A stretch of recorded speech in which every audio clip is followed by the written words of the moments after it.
This morning, we are having a conversation about early onset Alzheimer's. Right now, approximately 28,000 Canadians under the age of 65 are living with early onset or young onset. Our next guest is one of those people. Blair Champion was 49 years old when he first started noticing symptoms.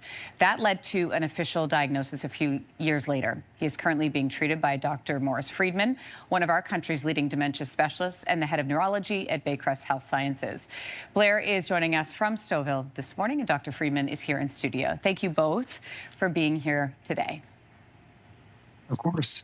All right, Blair, I am going to start with you and your story and your personal experience. Take us back. What symptoms did you first notice in yourself that made you want to seek out a doctor? Thank you, Lindsay. It was driving to familiar places in town here and getting lost, places I've been to thousands of times. It was downtown at work, the same thing. I was very close to where I should be, but I didn't know where I needed to go, so I needed to stop and figure that out. And also people I've worked with for many years, I would recognize their faces, but I would not remember their name at all. So that was really the start of it. What did you think, Blair, was happening?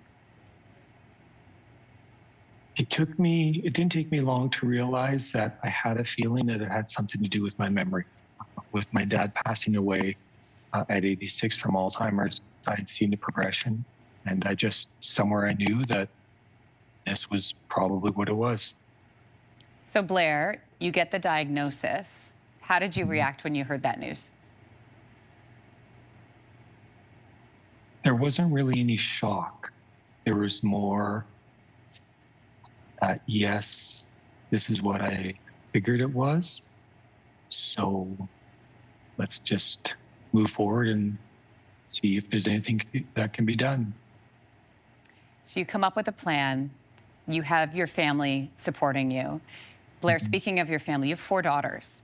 As a dad, I just wonder what those conversations sound like with them these days.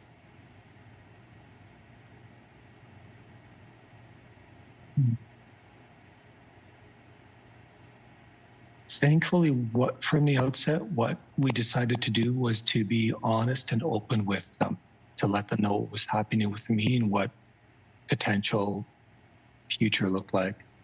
So the conversations now are more about checking in with me, being more present together, and understanding that I need a wider berth than I used to have when it comes to conversation, speaking, remembering.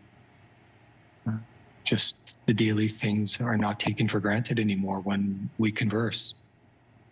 Because, Blair, life looks a lot different for you now. I mean, you had to retire earlier than you wanted. You had to give up driving.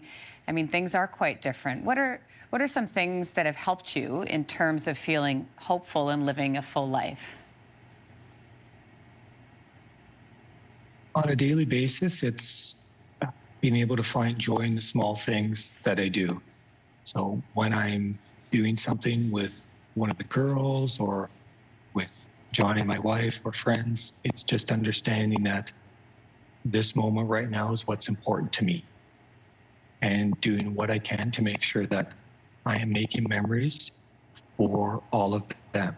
That's really where my focus and what's important. And also connecting with Dr. Freedman and Baycrest has taken a lot of stress off of us because they are really caring for us in this way that we never thought was possible. So they are giving me hope.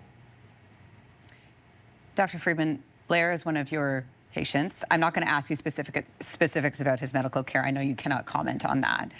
But in general terms, what kind of support is available for early onset patients and their families?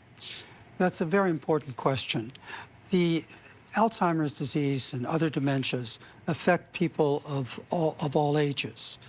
When people are young and get dementia, the needs are somewhat different because people at that age are still working. They are driving their car. They are younger than other people if they go to programs.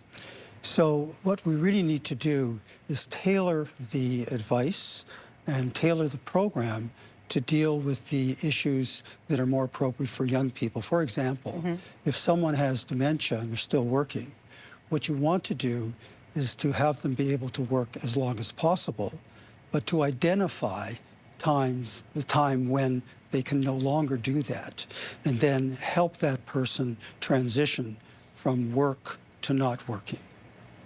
Dr. Freedman, earlier this month, we were reporting on the news that Canada had approved a second drug targeting the underlying cause of Alzheimer's disease to help slow the progression, I should mention. Does that give you hope? It does give hope, and it gives hope in many ways. One is that we now have a drug that's disease modifying, but it also shows that the research that's being done in this area is being effective, and the hope is that many more medications and interventions will come up. And preventative measures. I want to thank you both for being here today. I also want to mention, Dr. Freedman, that you are riding again in this year's Bike for Brain Health, which is a very important cause to you. So thank you for coming in today, Dr. Freedman, and Blair. Thank you for sharing your story as well. Appreciate it. Thank you very much, Lindsay. If you like that video, make sure to subscribe to the Your Morning YouTube feed, where you can find all kinds of new content posted every weekday morning.